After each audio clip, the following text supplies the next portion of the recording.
let's go back to irrigation, which means just to clean out. Here is our bottled water.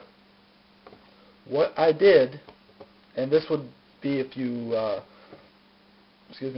had regular water, 0.9 normal saline, or sterile water. Take the cap. Not sure how well it's going to be able to be put in focus, but if you can see that, all I did was just poke holes in it. And then from there, you just go ahead and irrigate the wound. When you irrigate, you're going to want to make sure that you try to get as much of the gunk and crap out that you can.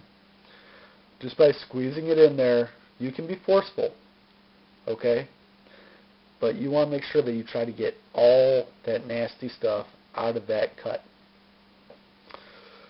So, with that being said, we're going to go move on over to the next step, which is going to be pretty much just applying your pads, dressing the wound, and going from there. Alright folks, stay tuned, and let's go have some more fun. So, here, as you can hopefully see, took a Sharpie, drew a circle. That's going to be our wound for right now. On top of that,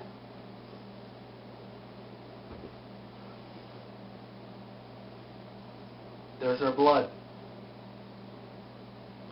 Granted, it's not going to be as thick, but I'm making do with what I have, which is, well, ketchup. So, first step, as we talked about earlier, is actual irrigation.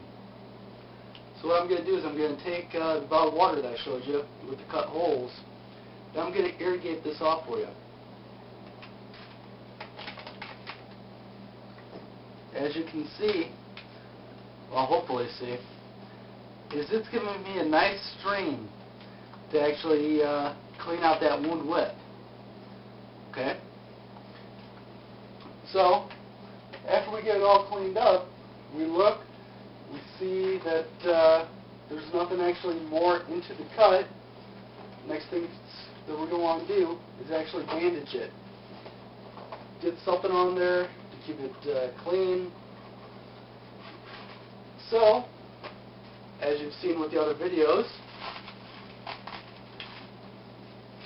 aha, what do we have here?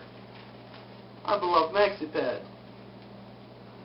So, what you're going to do is you're going to cover up the wound. And with this, you're going to want to put direct pressure on it. Direct pressure is what's actually going to be able to stop this bleeding. From there,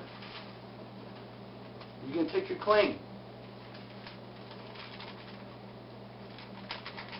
Now, clinging is not that hard. However, it does require two hands.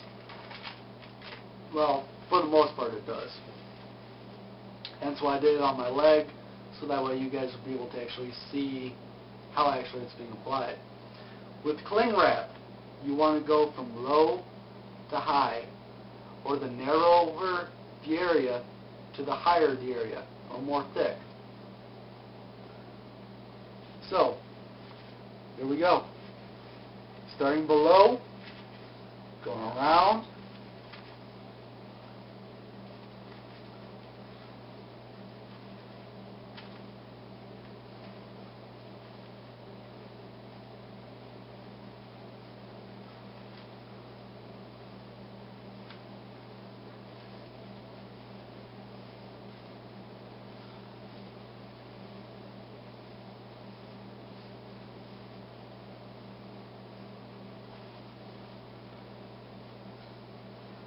when you get to the end, two different methods.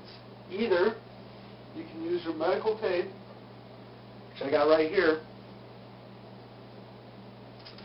take off a little piece, tear it off,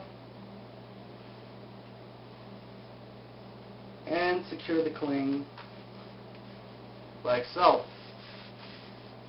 Right now I have a good bandage on there. Now let's say while we're walking along, blood starts protruding through this. A lot of people might think that we're going to cut it off and we're going to apply another dressing. No. From here, what we would do is we would use additional bandages, 3x3s, 4x4s, maxi pads, whatever you got. Keep on applying them and keep on dressing over them. Alright? Because pretty much what this has done is this has already started a initial barrier for two reasons. One, it's not going to get anything in there, so it will get infected. Also on top of that, it's preventing blood from coming out. Yes, it's seeping out, but at the same time, if we remove this, it could be like springing the bottom of a pool. It's just going to come flowing out, which we do not want. Now let's say while we're doing this, you can't control the bleeding with direct pressure or with bandages. What you would do is take and actually elevate this extremity. Put it up, pretty much you're going to have the person lay down, if it's on the leg obviously. And then you're going to raise this leg up. The main reason why is think of it as blood is going to continuously keep on flowing down this way. Have you ever seen a river run uphill? Probably not. By raising this up, you're actually going to be slowing down that blood flow. And by doing that, hopefully helping this person out some more. Finally, if push turns to shove, you're going to do a tourniquet. Tourniquets, I do not have one. I should have one, but I don't. But one thing that you can use is anything that you have. Anything that is long enough to actually wrap around the extremity. So, here, I'm not going to actually do it, but actually show you guys a little bit here. Everyday towel. Take, wrap it around the injury. From here, pull as tight as you can. Just keep on tightening it until that bleeding is controlled. The thing with tourniquets, though, is yes, it's stopping the bleeding, but it's also stopping all the blood flow to that part of the body. So by doing this and securing it, I'm not getting any blood flow from here down. Or if I am, it's going to be very minimal. Also with tourniquets,